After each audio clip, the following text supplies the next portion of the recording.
Good morning, everyone, and thank you for joining the EDC's Coffee Chat, Coffee with Colleen. We are really excited to have on today Chris Wills. He's the Small Business Manager at the Office of Economic Development and Competitiveness at the Department of Commerce. Specifically, he works on retirement systems and one other thing, regulatory pathways, I think it is. Chris, is that right? Regulatory roadmap program. I was close. Pathways roadmap. Anyway, got the intent there. Anyway, he is a great partner for us at the EDC, works on helping us through a lot of issues, and there's a lot of initiatives and things that are happening regarding retirement systems that we want to make sure before any definitive decisions are made that we in Clallam County can provide some input from our perspective about those potential policy changes. So we're really excited to have him on today, and also Jesse Johnson from the Secretary of the Treasurer's Office. The Treasurer of the state will be joining us shortly, and we hope. And so with that, just a few housekeeping items. I'm going to put folks on mute if they aren't already. If you have any questions for Chris or Jesse when he's able to get on, please go ahead and either raise your hand if you'd like to ask the question yourself, or you can put the question in the chat and we'll pose it to Chris or Jesse. So with that, Chris, thank you so much for joining us and helping us to understand what the opportunities and the initiatives are that may be upcoming in this next year. So with that, take it away. All right. Well, thank you, Colleen. Can I get a thumbs up that everybody can hear me? For anybody who's on video, can hear me? Perfect. Saw a bunch of thumbs going up there. I'll just back up a little bit. So it's kind of a two-part conversation today. Number one, I'm going to talk about the Washington retirement marketplace, and I'm going to share my screen. If everybody sees that, give me another thumbs up. All right, perfect. So now I can drive from there, but just a little bit about what we'll talk about up front is I manage the Washington retirement marketplace. The state of Washington was a leader in creating an opportunity for small businesses to access retirement savings programs. In 2015, I believe, is when this originated, and we've kind of we've worked along with the retirement marketplace. It has challenges, it has opportunities, but I'll talk a little bit about the program. And then there's Colleen alluded to changes, and I don't think changes necessarily from the state level is the right term, but there's opportunity to adapt to Secure 2.0, which is a federal program that essentially any new business that starts a 401k in 2025 will be required to opt their employees into that 401k plan. So that's pretty monumental in the sense that if you have a business and you don't have a 401k today, as Secure 2.0 is written, in 2025, you would be required to then bring everybody in your plan onto the plan and have them invest. And I don't know what the percentage is, it steps up, but they can opt out. So that's currently Secure 2.0, and I just gave you a very small piece of that. There's tax credit pieces, there's all kinds of different components, but I think so. Real quick, Chris, Jesse has joined us, and do you know if that applies to part-time and seasonal employees as well? Yeah, so there's all kinds of guidance on that, and what I wanted to say is I don't want to get wrapped up too much with Secure 2.0 and what that means for us here in the state yet, because I think it's still being digested. And so there's tons of clarification. And I think somebody who's maybe in the retirement space or in the CPA space would have a better grasp on what the effects are to businesses for Secure 2.0. And they're currently, I think, discussing what Secure 3.0 would look like. So But what I guess I wish I could answer that question, Colleen, and I can't, to be more succinct. But what I can do is talk about what we have in Washington currently that can help support small businesses. And so I'll talk about that first. Jesse will talk a little bit about what the treasurer's office is doing to understand how important the issue of retirement savings is in the state of Washington and what they're doing. I think they have a roundtable session at 5 or 6 different locations. And I believe one of which is in Port Angeles that's coming up here. Yeah. So we'll talk about that as well. So I'll kick this off, and then there's a second component to today that I hope to talk about, which is just all of the programs and resources that we have for small businesses inside of the program or the unit that I work in. And so I'll start with Retirement Marketplace. We'll go through that. Jesse will talk a little bit about what he's got going on. We'll get any questions out of the way specific to the information we present. And then if we have enough time, hopefully I'll be able to present about the small business services that we have. So the Retirement Marketplace. Why is a retirement solution important? So we ask ourselves that in the state of Washington and federally, like everybody wants to retire at some point. And what we found is that there's some issues with that. So one of the issues are that people are reliant on Social Security. That's great. Reliance on Social Security is great, but we know that there's some challenges with that system, and there's probably a likelihood that it'll decrease over time, or at least the available resources will be reduced for whatever reason. We don't need to debate that today, but it's likely that will become less available and less of a tool to retirement savings. So what does that mean? That means that we're going to have income groups that are reliant solely on Social Security who have no retirement savings. So the Retirement Marketplace was created as an opportunity to create a lower cost, lower barrier to entry system so that people could save in small business and sole proprietors could save for their retirement. That would help in bridging this gap or the issue that's probably going to face us in the next 20 to 30 years. You can see the statistic here that 57 million employees lack access to retirement savings plans. So right now it's a real issue that many small businesses don't have retirement savings vehicles for their employees. And so from a competitiveness perspective, it's really valuable to be able to provide some sort of option for savings for employees.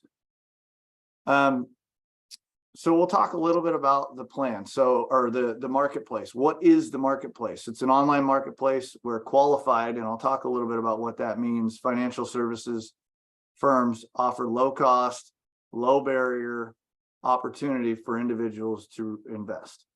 As I said, I think this was conceptualized in 2015. It actually became reality in 2017, and it's had some small evolution since then. It's still got its limitations, and we'll talk a little bit about what those are here in a minute. So the key elements of the retirement marketplace. So minimum monthly investment. It's a very, very small minimum monthly investment. Most advisors, and if we have anybody on this call who's an advisor, hopefully they can shed some light on that. I don't know if we do, but there's oftentimes a minimum to get through the door of many institutions that have advising firms. The reason this is there's an administrative burden.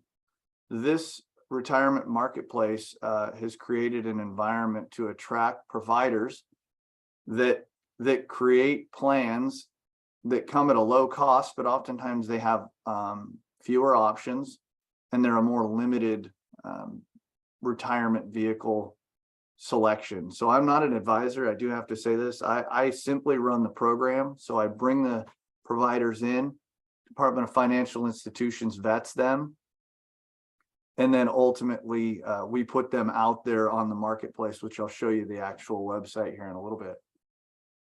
Key elements that are important as well. It's portable and can be rolled over, and that's of course providing that there's tax law provisions to allow you to do that. I don't know what those are, but a CPA would. One of the limitations I think I already said was just the limited investment type. So inside you may have fewer fewer funds available. Oftentimes in most of these, I don't believe there's any that allow for individual stocks. So they're going to be a traditional kind of mutual fund, index fund. The low fee to the employee. So one of the mandates legislatively is that it's less than 1% total fee to any employee, and any employee or enrollee is actually, I think, what the term is. And currently, I think the highest fee charged by the provider or the advising firm is 0.68. And then there may be 0.68% annually. There may be fees associated with the funds, but again, it can't cumulatively be over 1%. If you look at that on a national kind of how other firms stack up, that's pretty low. But that's one of the advantages to the retirement marketplace and to those that get vetted and become a member on that. There is no fee to the employer. That was very clearly stated legislatively, that there is to be no fee. What you'll see here in just a moment is that no fee to employer has been a barrier to recruiting providers. So we haven't been able to get as many providers on the platform, particularly for 401k plans, because there's always an administrative burden for a 401k plan and a company. And if the employer can't burden that, they have to pass that to the employee, in which case it may kick it over 1%. And thus it's not eligible to be even promoted on the retirement marketplace. Just last year, we had our one provider step away and is no longer a part of the retirement marketplace. So currently we have 2 plan providers and we're still looking for more. So if you have anybody in your community, we would love to see if there's somebody who would fit inside of this. And I'll show you kind of where we can point them to see what those requirements look like. But on the retirement marketplace, we have traditional Roth, simple, and SEP IRA options, as well as a solo 401k option. I'm not here to explain what each of those vehicles actually does, but the providers that we have on the marketplace can clearly demonstrate what those are and how it might be applicable to your business or to a sole proprietor that's out there in your community. Any questions so far? Who are the 2 providers that you have that are offering these plans? Yeah, the 2 providers we currently have on the marketplace are Saturna, which is out of Lakewood, I believe it is. They're a Washington-based company. And then FinHabits, which is actually based out of New York. They have kind of built their business, FinHabits specifically, they have built their business on being bilingual. The owner of the firm is, I believe he's from Guatemala. I may be wrong. He's not from Mexico, but he's from south of the border, somewhere in Central America. I can't remember, but he is specifically focused on providing a bilingual service, both in speaking, and their website translates very well. So those are the 2. One is New York, the other one is Washington. And I'm drawing a blank on who our 401k provider was that stepped away this year. So I wish I had that. So questions, other questions? And we can circle back to this, I think, in a minute. I know Jesse's got information about their upcoming roundtable series, and I think it would be valuable to talk about, because really I engage on a conversation monthly with the Georgetown Retirement Initiatives group, which is a group of state retirement. Now, when we say state, this is very different than Department of Retirement Systems. That's for public employees. That's absolutely totally different than what we're talking about. But when we look at like Oregon, Colorado, California, they've created avenues for retirement savings for businesses. And there's 19 total states now that have, and they're just talking about this issue surrounding retirement savings and the lack thereof, and how to help solve that problem. And the retirement marketplace is currently what the state of Washington has to help in solving that, but it has its limitations. So I'm going to stop sharing the screen. So Chris, we've got one question from Lena. Does the program or provider assist the business owner with creating the documentation to establish the employer plan? Yeah, so in the 401k situation, absolutely. That is what they are there for. It would be just, so in this case, we don't have a 401k provider right now, but in a SEP IRA or a simple IRA situation, and I think SEP would be the applicable one for a business that would make sense. I don't know, I'm not an advisor, but I try and be as up to understanding the vehicles as possible. Yes, that's absolutely what they do. They are there to support building the framework for that, which has been one of the challenges with the 401k plan, because that costs money to do it, and that employer is legislatively not allowed to be charged any fees associated with that. Yeah, I know when I owned my own business, I don't know, I think $20,000 a year to in fees to administer our 401k plan. Say it again. Can you give me that? Oh, it was almost 20 grand a year, or I know it was when we set it up to administer our 401k plan for our business. Wow, that seems quite high compared to some of the other, and maybe the prices have come down, and maybe it's a function of scale. I don't know. Yeah, that was 15 years ago. But yeah, I think they're maybe a little more canned now than they were then. But it definitely still comes at an expense. So I'm not Jim? sharing screens anymore. Yeah. So- So Jim had a question? Are these in the chat? Yes. Okay, Yeah, sorry. go ahead, Jim. And then there's one more question after Jim. Okay, great, thanks. Just make sure I understand when the program becomes opt-out instead of, which I take your meaning to be it's opt-in right now, but soon it's going to be opt-out. What is the minimum employee contribution going to be? Is that the $0 to $5 a month thing, or? So when I said opt-in, that's on the federal level. That's Right. Secure 2.0. And my understanding of that is very limited. I believe right now the federal Secure 2.0 requirement for opt-out would be like 1% year one. And then I think it goes up to 3% after a few years. Again, I'm not an expert on the federal Secure 2.0 Act, but I do know there's a component in 2025 that kicks in, and I would love to be able to speak about it in depth. I don't have that knowledge at this point, though. Okay, yeah, I was just trying to get a gauge of what the hit to take home pay or net income is going to be at that juncture. And I must be very clear, that is at the federal level. So the state has no changes. This is an opt-in program. It's to support small businesses and being able to provide those solutions proactively. Okay, good. I'm glad you clarified. I hadn't picked that up. Thanks. And then also, Michael, did you want to ask your question? Michael Smith? Oh, I see his question in the chat. Are the providers making a multi-year commitment to being a provider? So they have let's see here, they have an every 2-year requirement to be re-vetted. It's a little bit shorter process, but they have to reapply essentially.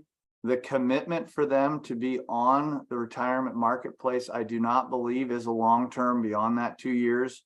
I haven't said this yet, but I did start in April. So I would like to say I'm an expert on this, but that's a nuanced question that I probably should look into with greater detail. But every 2 years we do reassess their program and whether it fits into the requirements that are set forth legislatively. And when I say we, that's the Department of Financial Institutions for any investing components. And then there is an insurance component, but nobody has actually brought those to us. So we don't use the insurance commission at this point. Well, the concern is with so few providers and one has already pulled out of one aspect of it. You know, if you start in this plan and you have money in it, and then you get down to your last provider and they want to leave, you know, what happens to all those employees and their their funds. Yeah, sorry. Let me clarify this. They've left the marketplace, but the investor has followed with them or elected to find another investment firm. So it's not as if you get kicked out of using their services. It's just they're no longer bound by the requirements legislatively to be promoted on the retirement marketplace. So they're still in existence, that company that I spoke of with the 401k. So there's some risk there. I think I understand your question, Michael, but it's not as if, oh, now that we're leaving, you have to find a new provider to help you invest. Got it. Okay. So, Chris, should we move over to Jesse now? That'd be great. Okay. So Jesse, thank you also for joining us. Good to see you. Jesse is the the Office of the State Treasurer, Mike Pellicciotti. I hope I said his name correctly. Please correct that if I got it wrong. He is their Outreach and Community Engagement Director, and he's also a former state representative. So Jesse, thank you very much for joining us. And if you have any slides or anything, I'll let you go ahead and share those and take it away. Thank you so much. Yeah, thanks for having me. I don't have any slides to share, but I do have some information for the group, and really appreciate you allowing me to be here, and Colleen for your engagement as well. My name is Jesse Johnson, and I'm the Community Engagement Director. Last year, the state treasurer was in his first year. He came in the office in January 2021, and we visited all 39 counties. And one of the things that stuck out, one of the threads, was that there's high concern for retirement security and lifelong economic stability in our state. Last year, there was a study done by Pew, and they found that 2/3 of millennials in our state actually have $0 saved towards retirement. And it's even worse for gig workers and folks in different non-traditional industries. So we have a lot of work to do, and there definitely is a crisis on our hands for folks approaching retirement or in the current workforce. And so our goal is to hopefully engage in this topic. I think we have a unique perspective from the Treasurer's Office, being that we're the state's chief financial officer. We do the state's investments and bonds. We sit on the Washington State Investment Board. And so we kind of know where things are going. And I think there's a great opportunity to create something that is new and creative and innovative that can help support this effort. But we don't want to repeat mistakes of the past. We don't want to be, associated with certain policies that in the last couple of years have not been very good. And I think we can think of a few of those. But I think one thing we want to do is hear from community before we engage in any sort of policy and bring together folks to talk through that. So we're having 5 town hall events. We had our first one last week in King County, and that was well attended and very good. We had a lot of interested people from a lot of different demographics. We had folks from the trades and labor, a lot of folks from the childcare space, nonprofits, and these are industries that obviously don't have any specific retirement plan. Lyft and Uber drivers, and folks from truck drivers, and I think that different parts of the state, we see different industries, but we want to engage with those different demographics. So our next event is next Wednesday, August 9th, from 5:30 to 7 at Peninsula College in the Student Union building. And we would like to get as many folks there as possible, as many businesses and business owners and just general public that's interested in how we can go about creating something here. And we don't know what that something is yet, but we know what the goal is. And the goal is long-term quality of life, long-term savings and retirement. And so having that long-term outlook, we want to be very deliberate.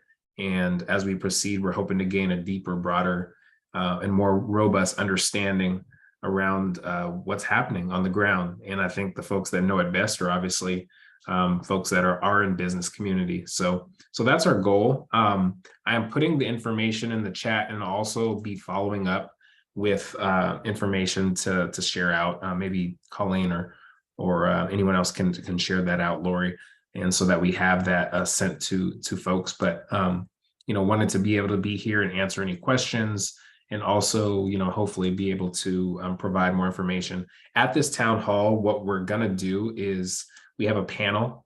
We have the president of AARP. We have the state treasurer himself, the president and CEO of Economic Opportunity Institute, which is a organization, dealing with issues like this and how we're going to make them more equitable. And then we also have the president of the State Labor Council. So we want to bring these folks together from different parts of, I guess, state agency to talk through what we need to do, what policy proposals currently are around the country that we could look at. We're also going to look at the current state of retirement through your lens. So we're going to be asking a series of questions to the audience so that we get more information back about what that looks like. And then finally, we want to have a Q&A and kind of come up with a plan for, what this could look like. If we are going to come up with a policy, maybe it is around auto IRA or MEPS or PEPs or some of these different models that are out there, but we want to first hear from community. So that's the goal. We're really looking forward to the Port Angeles. We haven't been back in Port Angeles in a little while, so I know the treasurer is going to be down there for a few days, and hoping to engage with you all. Wonderful. Thank you, Jesse. So I know they want to get at least 20 community members to join. I have signed up. And I will try to get a few more folks to sign up to attend. But if any of you would like to join and listen in to this pretty impressive panel and talk to our state treasurer about what may be forthcoming, please email Jesse. He put his email address into the chat, jesse.johnson@tre.wa.gov. They want to make sure we get at least 20 folks to this event. So with that, I see Rebecca has a comment in the chat. And Patricia mentioned about the traffic construction that we have going on. So Jesse will need to make sure, let's see, what is it, the 8th through the 13th, that when there's just one-way traffic on Highway 101 at Eagle Creek, and they've said expect 90-minute delays. So that's something good point there. I think it's the 8th through the 13th of August. Am I right about that? Can someone confirm? Anyway, I'll look it up. So if I can recap, Jesse and Chris. So Secure 2.0 is a federally mandated program that in 2025, small businesses, and there's caveats of size, et cetera, but would have to have a retirement program. No, that's wrong. No, if they start a new program, so Okay. if the business begins a 401k, the way that I understand it, if they actually elect to enroll in a 401k plan as a business, they would auto enroll those employees that work for them at the time. It is not that every business in the US will be required to now adopt a 401k plan. And I'm not an expert again, but I believe that is the case, is that it's not a mandate to adopt a 401k plan, but if you do adopt a 401k plan, it is a mandate to auto enroll those employees. Okay. I hope that differentiates. And I'm not trying to be too firm with that, but I think it's a very different approach. Okay. So, and that only applies to, and I know, is it simple IRA or SEP IRA that if you enroll in that, all of your employees have to be enrolled as well. You can't, I think it's a SEP. the SEP. I think Okay. you're correct with that. Okay. Jesse, do you have more information about Secure 2.0? I don't personally, but I know at our last town hall, Kathy McCall from ARP brought a ton of information on Secure 2.0. She was talking mainly about that. So I'm sure she'll have it there, and I can get it in advance as well if we'd like. Okay. Yeah, well, and I think the retirement marketplace is probably a really good option for small businesses if there are no cost to employers and the cost to employees is 0.68, no, 0.068 or less, right? Less than 1%. Okay, Yep. so, and they've all been fully vetted that, but so, and I see that Lori put a flyer in the chat. Thank you. So yeah, I think it would be great to have a further discussion and learn more about this so that we can share it more broadly across the county and Jefferson County as well, of course. So let's see. Julia, do you want to ask your question? Oh, sure. Thank you. I'm just trying to wrap my head around exactly what it is because, you know, it's morning. I'm still drinking my coffee. It's sounding like what you're describing is that this would actually be a benefit to employers. Is that correct? Because as opposed to having the choice between going the standard route of 401k or doing the 2.0 program of 401k, am I understanding that correctly? That this actually does become a benefit to employers? That it's going to be a little bit less of a fee for them? I think anecdotally, regarding Secure 2.0 and the requirement that if you adopt a 401k plan, anecdotally, yes, you would spread those costs amongst all of your employees and thus reduce the administrative costs because you've amortized that over a larger group. But of course, you know, if we're talking 2 to 5, there's probably no scale there for a business to really save much. That's an interesting approach that I don't know that I'd looked at from a Secure 2.0 lens, but yeah, I think that you could hypothetically see that happen. I don't know that that's the intent, or I don't know that it would be the reality. There are other benefits, you know, like recruiting of employees and the like, but some may say that's a detractor too. Right. Thank you. And so Chris, you also wanted to share some information about the other services that the Office of Economic Development and Competitiveness offers. If we don't have any further questions right now about retirement, the retirement marketplace, or the event that is going to be happening on August 9th at Peninsula College, then I think we can move to the next one. Can I start, Colleen? yeah. Can I say one more thing?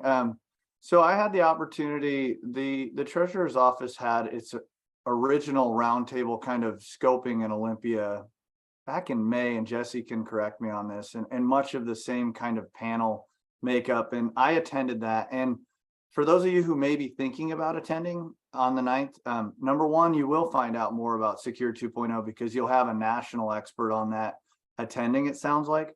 But number two, I think it's really valuable to understand what the issues are surrounding retirement. And I see it in the chat that there's a huge gap in resources available for those who want to retire.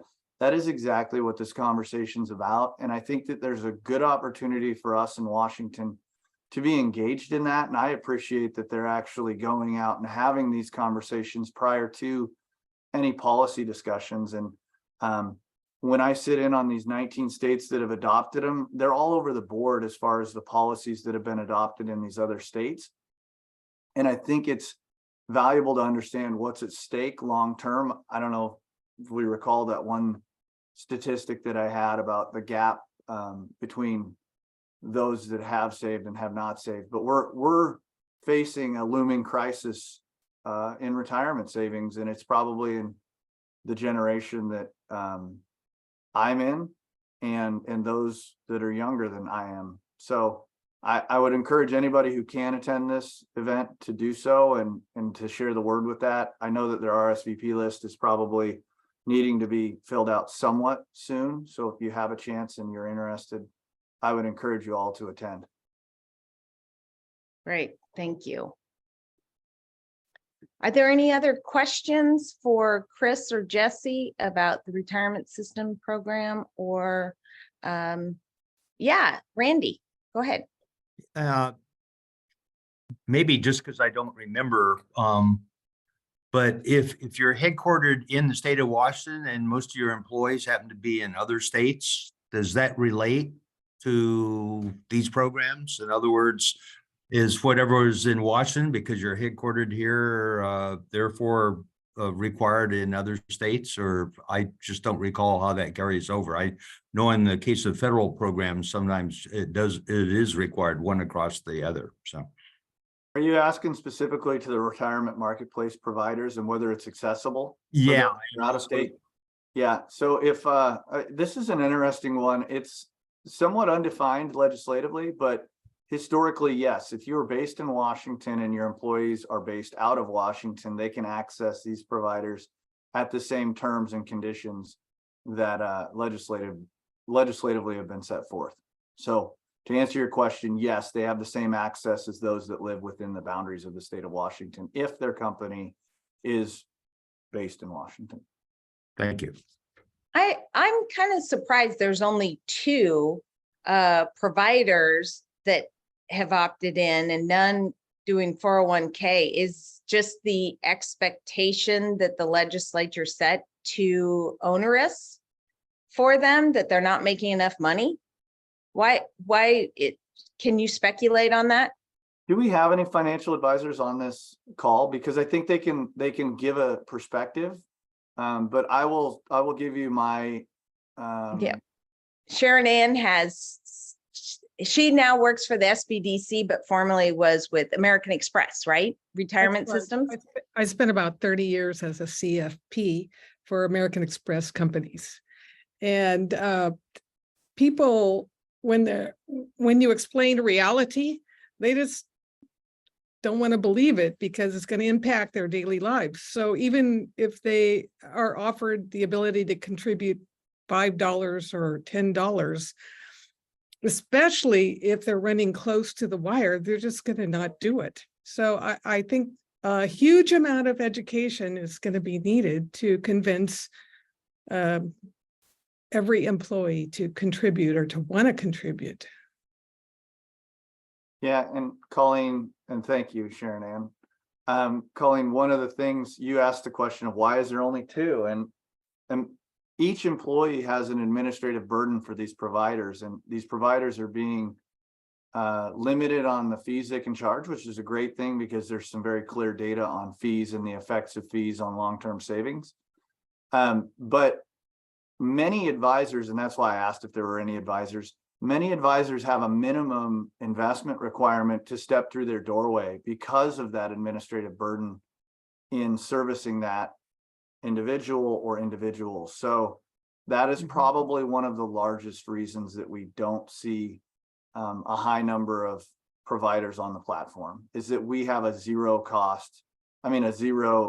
very small investment up front, and that's not appetizing for somebody who's trying to run a profitable investment firm. Okay. So is it typically a nonprofit, or is there such a thing as an investment firm that's a nonprofit? I don't know the answer to is there such a thing, but I can tell you in having conversations with the 2 providers we have currently, number one of them has expressed a strong desire to help people that are similar to them in their cultural background. And the other has expressed a desire to be a part of something that they see as an initial investment that may be a loss, but in scale, they may be able to grow it to enough to make it profitable for them. As well, they've negotiated some very low fee index funds or mutual funds with large providers, particularly, I believe they've noted Vanguard has given them an institutional fee rate on their funds, which has artificially lowered their cost to do business. And that allows them to be able to service these smaller accounts at a lower rate. So there's challenges as to why we don't have more providers. The other follow-up to that is that this program is not heavily funded from a budgetary standpoint. So marketing is somewhat limited. Okay, meaning your message out to potential providers across the state.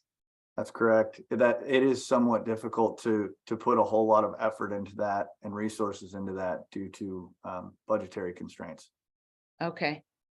And I think it was 2019, I reached out to every single financial advisor and in our county around opportunity zones. And I met with all of them over a period of 6 months. And so would it be helpful to have a bunch of them attend this event on December 9th with the state treasurer? So on August 9th, I think it would be very good if they could attend that to understand what the conversation is surrounding that and to add their insight as to what they've experienced.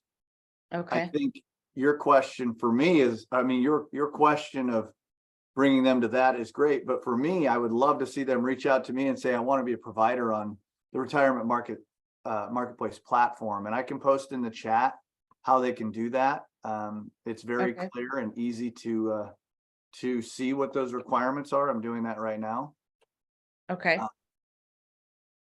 And then I'm going to post in there as well the actual retirement marketplace, which is where you as a consumer, for lack of better words, would access the retirement plans that are available through the providers that are currently providing them.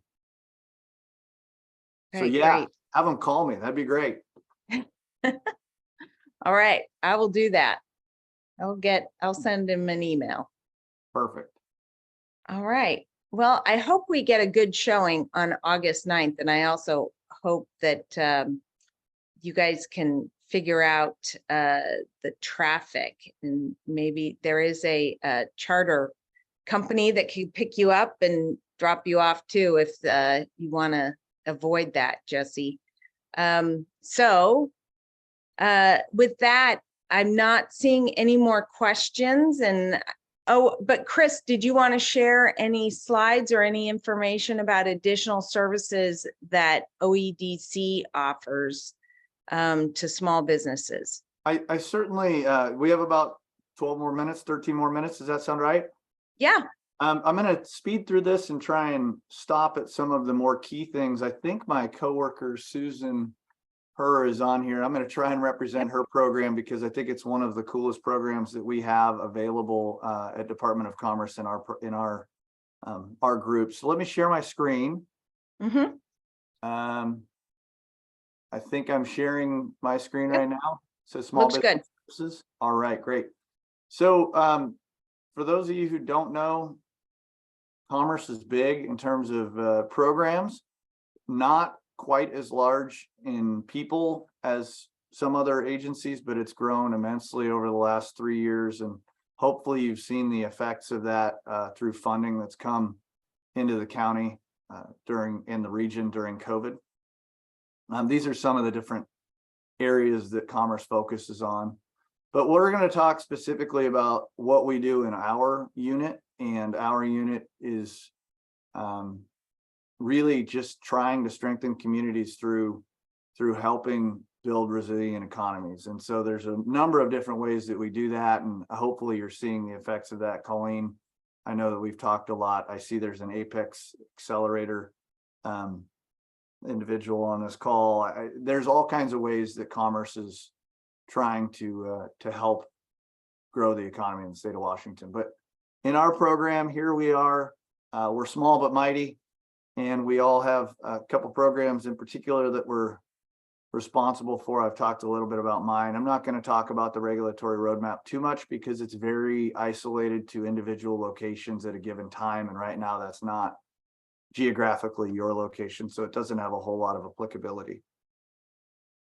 So programs and services, what we know is it's important.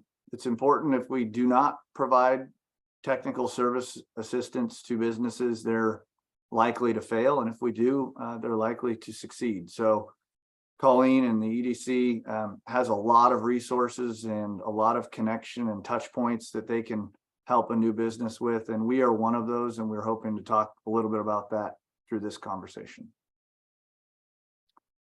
So mystartup365.com. If we're going to take one thing away from this conversation, write that down, take a snapshot, screenshot, hit print. mystartup365.com is where all of these resources I'm about to talk about are found. I would just encourage you to surf that and understand a number of things that I'm not going to talk about or not expand on today if you have interest or you see something that kind of catches your eye. So Size Up, Global Entrepreneurship Month, Scale Up and Thrive. The two programs I'm hoping to talk about a little bit more are Scale Up and Thrive. They're for first stage and second stage businesses primarily. And I'll talk a little bit more in depth about that here in a minute. So tools or resources that we have available. The Export Assistance Program or the STEP program, I think is a really cool program that I don't have a ton of detail on, but I would encourage anybody who's in this audience that maybe has an export capable business that you lean into that resource, because it's something that I think can take a business that's struggling with export opportunity and really help them navigate the challenges of doing so. So mystartup365.com, we like to think of it as kind of a linear path of business where somebody conceptualizes something and they can go to that same website and find the resources for them to be able to take off with that idea.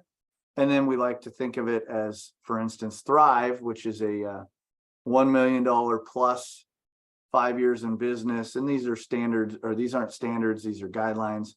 And I think greater than 5 employee program that is offered to businesses for free through the individual who created kitty litter, Edward Lowe. He's got an endowment where he's created a entrepreneurial ecosystem, the Edward Lowe Foundation, and the state of Washington has partnered with them to create the program Thrive within the state.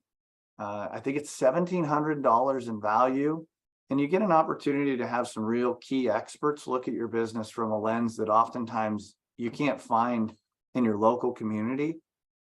And it's no obligation, free $1,700 worth of expert advice and expert critical eye.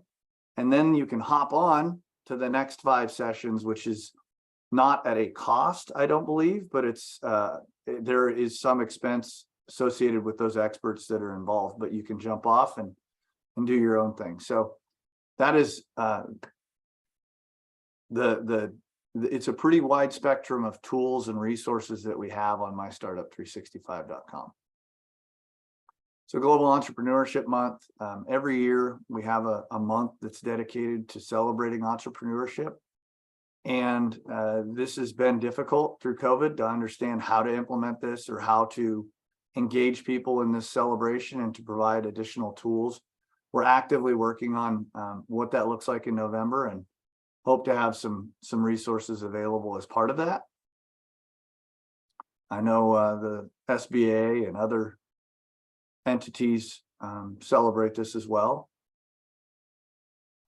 The Startup Playbook, talked a little bit about that. If you know of a business that's thinking about starting, you know of somebody who has a creative idea, this is a great place for them to get a blueprint for how to move forward. Size Up, really cool tool. I think there's a couple versions of this, but Size Up is just great for understanding kind of what the competition is in your area, maybe what the associated vendors in your area would look like. It's really just a tool that's online. It gives you a spatial understanding of other businesses. It gives you some data and analytics associated with those businesses. For instance, you can look on there and sometimes you can see what your competitors' annual revenues are. You can see what their number of employee counts are. It's data, so keep that in mind. It's not, nobody from Commerce is scrubbing that data. It's all pulled in through this tool from sources outside of Commerce, and it's put out in this size up tool. It's not specific to Commerce. I just want to be very clear when people see it. And Colleen, if you've had any experience with this, which I think we talked a little bit about that, you have, you can lend your insight to that tool. I think you guys maybe have another version of this. Is that correct? Yes. Yeah. And, we always work with SBDC, of course. But yeah.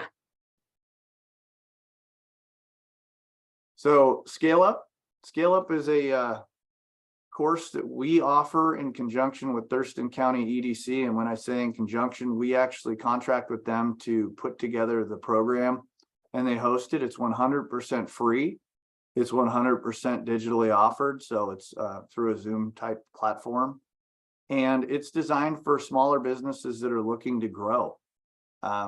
Maybe they've started, maybe they're just going through that initial growing pain in the first couple of years. It's a great resource that we've had wonderful feedback about for those small businesses looking to refine what they're doing and become more profitable. So I would encourage anybody who's got interest in that to reach out via the website. I know that we have some upcoming offerings in September. I believe there's 4 cohorts that are going to begin in September.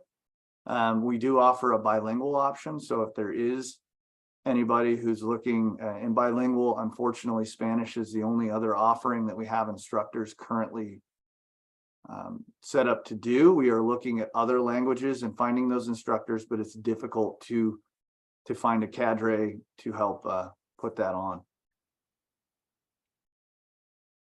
Thrive, I talked a little bit about Thrive. Again, Susan Herr, who is my partner here at Commerce, she runs this program. It's awesome. I would encourage, just watch a couple of videos. Scratch and Peck Feed, I believe, out of Snohomish County or Everett, or I think that's where they're at.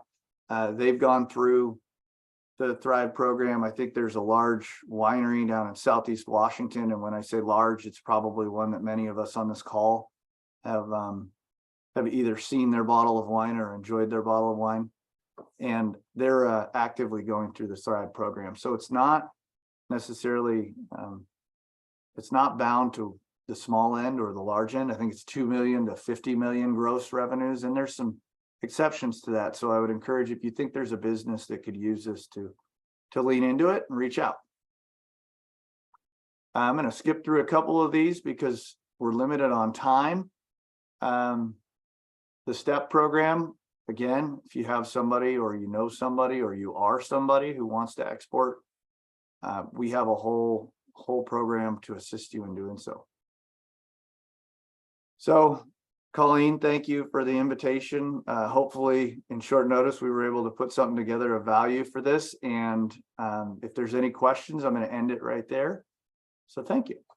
All right. Well, hey, Chris, thank you so much. And Jesse for joining us today. This is really important information. And so we really appreciate you guys coming on, and also the state treasurer for coming to our town to talk about this. And I will do my darndest to get a good group of people in attendance that should be there to discuss it. So with that, if folks don't have any further questions, I think we will call it a morning. And thanks again, everyone.